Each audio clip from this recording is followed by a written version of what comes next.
Hi guys, मैं हूं निखिल और आप देख रहे हैं बस वी टेक। गाइज, आप में से और हम में से कई सारे यूजर्स ऐसे हैं जिनके कंप्यूटर में अगर कोई दिक्कत आती है या फिर किसी तरह की ट्रबल शूटिंग हमको करनी होती है तो कई बार हम अपने लैपटॉप को ओपन करके या फिर डेस्कटॉप के जो सीपीयू है उसको ओपन करके चेक भी करते हैं कि क्या दिक्कत है। कई बार रैम हम वापस से प्लेस करते हैं निकाल कर, या फिर रैम चेंज करते हैं, या फिर कई बार हम डस्ट को भी क्लीन करते हैं। लेकिन ऐसे समय पर जब हम किसी इलेक्ट्रॉनिक कंपोनेंट को जब हम टच करने जा रहे हैं तो ऐसे समय पर जो एक चीज है जो हम में से मोस्टली यूजर्स जिसका ध्यान नहीं देते वो है ESD। जी हाँ दोस्तों, इस वीडियो में मैं आपको ESD के बारे में बताने जा रहा हूं जिसका फुल फॉर्म है इलेक्ट्रोस्टैटिक डिस्चार्ज, जिसकी एक गलती की वजह से आपका सिस्टम, चाहे वो लैपटॉप हो या फिर आपका जो डेस्कटॉप का जो सीपीयू है, वो खराब हो सकता है। यानी कि कोई ना कोई कंपोनेंट आपकी सिर्फ एक गलती से खराब हो सकता है। कैसे, वो मैं आपको बताता हूं। सबसे पहले हम यहाँ पे बात करते हैं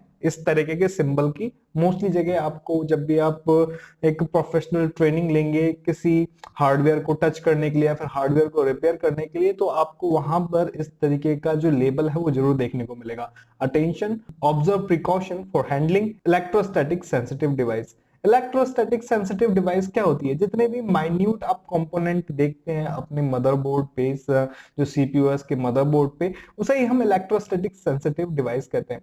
आपने बचपन में या फिर किसी न किसी बुक में जरूर पढ़ा होगा कि आपकी जो बॉडी है वो एक गुड कंडक्टर ऑफ इलेक्ट्रिसिटी है।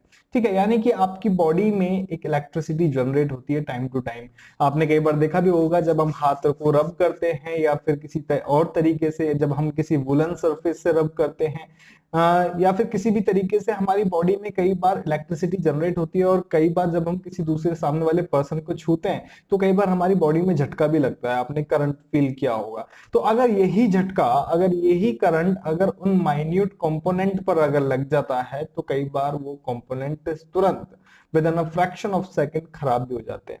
तो इसे ही बोलते हैं इलेक्ट्रोस्टैटिक डिस्चार्ज। इलेक्ट्रोस्टैटिक क्या होता है? आपकी बॉडी में चार्ज डेवलप होना, चाहे वो रबिंग के थ्रू हो या फिर किसी मेटेलिक बॉडी को टच करने पे हो। किसी भी रीजन से आपकी बॉडी में चार्ज डेवलप हो सकता है, और जब ये चार्ज डेवलप होता है तो इस चार्ज को बॉडी ऑटोमेटिकली डिस्चार्ज भी करती है दूसरी बॉडी के संपर्क में आते ही। जब वो बॉडी जीरो पोटेंशियल पे होती है तो आपकी जो बॉडी है अपना चार्ज डिस्चार्ज कर देती है। तो ऐसी कंडीशन में जब सामने वाला उस चार्ज को रिसीव करता है और वो उस स्टेट में नहीं हो कि उस चार्ज को ट्रांसफर कर सके, तो वो तुरंत खराब हो जाता है। तो ऐसी ही दिक्कत आती है हमारे सिस्टम के कंपोनेंट के साथ। सपोज अगर हमारी बॉडी में इलेक्ट्रोस्टैटिक चार्ज स्टोर है और हम बिना किसी प्रिकॉशन के, बिना किसी सावधानी के हम अगर अपने सिस्टम को डायरेक्ट ओपन करके टच कर लेते हैं और अगर हमने चार्ज रिलीज कर दिया तो ESD की वजह से, यानी कि इलेक्ट्रोस्टैटिक डिस्चार्ज की वजह से, वो कंपोनेंट खराब हो सकता है। हालांकि इसके चांसेस बहुत कम होते हैं, लेकिन जब खराब होता है तो आपको समझ भी नहीं आता और आपका सिस्टम खराब हो चुका होता है। अब बात आती है कि हमें किन किन चीजों का ध्यान रखना चाहिए ESD से बचने के लिए, यानी कि इलेक्ट्रोस्टैटिक डिस्चार्ज से बचने के लिए। वो मैं आपको बताता हूँ यहाँ पे। सबसे पहले आप जीरो पोटेंशियल का ध्यान रखें। यानी कि जब भी आप अपने सिस्टम को ओपन करें, यानी कि सीपीयू का या फिर लैपटॉप को ओपन करें, तो ये मेक श्योर कर लें कि आपका कंप्यूटर और आप दोनों ही जीरो पोटेंशियल स्टेट में है। यानी कि जब आप अपने कंप्यूटर को ऑफ करें तो ऑफ करने के बाद थोड़ा टाइम दें जिससे कि जितने भी कंपोनेंट चार्ज्ड हैं वो डिस्चार्ज हो जाए थोड़ी देर में, और आप जितने भी केबल्स हैं उनको अनप्लग कर दें। और आप अपनी बॉडी को भी डिस्चार्ज करने के लिए चेक करें, जब आप मेटेलिक बॉडी को टच करेंगे तो वो डिस्चार्ज हो जाएगी। यानी कि दोनों ही चीजें जीरो पोटेंशियल पे होनी चाहिए, आपकी बॉडी एज वेल एज आपके कंपोनेंट जिनके साथ आप वर्क करने जा रहे हैं। दूसरा, स्टैंडिंग। ठीक है, आप यहाँ पे देख सकते हैं स्टैंडिंग मैंने यहाँ पे, दूसरा आप देख सकते हैं स्टैंडिंग यहाँ पे मैंने पॉइंट आउट किया हुआ है। यानी कि सबसे बेस्ट पोजीशन होती है जब आप इलेक्ट्रॉनिक कंपोनेंट पे वर्क कर रहे हो, जब आप खड़े हो। अगर आप बैठे होते हैं तो आपकी बॉडी चार्ज होने के चांसेस ज्यादा होते हैं, क्योंकि आप चेयर के कांटेक्ट में होते हैं और रबिंग भी आपकी चलती रहती है चेयर के साथ। तो ऐसे में आपकी बॉडी चार्ज हो सकती है और फिर चार्ज डिस्चार्ज भी कर सकती है। ठीक है, तो सबसे बेस्ट पोजीशन होती है जब आप खड़े हों और उसके बाद अपने हार्डवेयर पे वर्क करें। ठीक है, इसके बाद जो नेक्स्ट पॉइंट है कॉर्ड्स। यानी कि जैसे कि मैंने आपको बताया, जब भी आप अपने कंप्यूटर पे, लैपटॉप पे वर्क करें तो बैटरी निकाल के आप रख दें और थोड़ी देर तक रखा रहने दें। और अगर आप अपने सिस्टम पे वर्क करें, सीपीयू पे वर्क करें, तो आप जितनी भी केबल्स हैं, पावर कोड्स वगैरह हैं, सभी को आप निकाल दें। ठीक है, तो आप सेफेस्ट पोजीशन में होंगे अपने सिस्टम पे किसी भी तरीके की ट्रबल शूटिंग करने के लिए।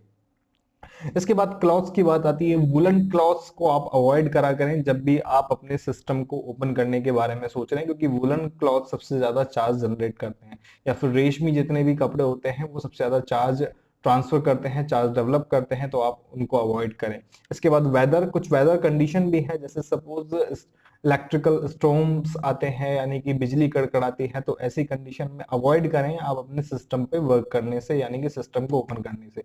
ठीक है, ऐसी कंडीशन में कई बार चार्ज डिस्चार्ज होता है आपकी बॉडी के थ्रू, और आपका जो सिस्टम है वो खराब हो सकता है। इसके अलावा एसेसरीज, कुछ एसेसरीज ऐसी भी आती हैं, इसके लिए कुछ ईएसडी एसेसरीज भी आती हैं जो आपको प्रोटेक्ट करती हैं, आपकी बॉडी को चार्ज डेवलप करने से प्रोटेक्ट करती है। ईएसडी शूज आते हैं, ईएसडी स्ट्रिप्स आती है, हैंड स्ट्रिप्स आते हैं, ठीक है, एंटी स्टेटिक स्ट्रिप्स आती हैं जिसको आप हाथ में पहन सकते हैं, और आपकी बॉडी में चार्ज डेवलप नहीं होता क्योंकि वो ग्राउंड कर दिया जाता है।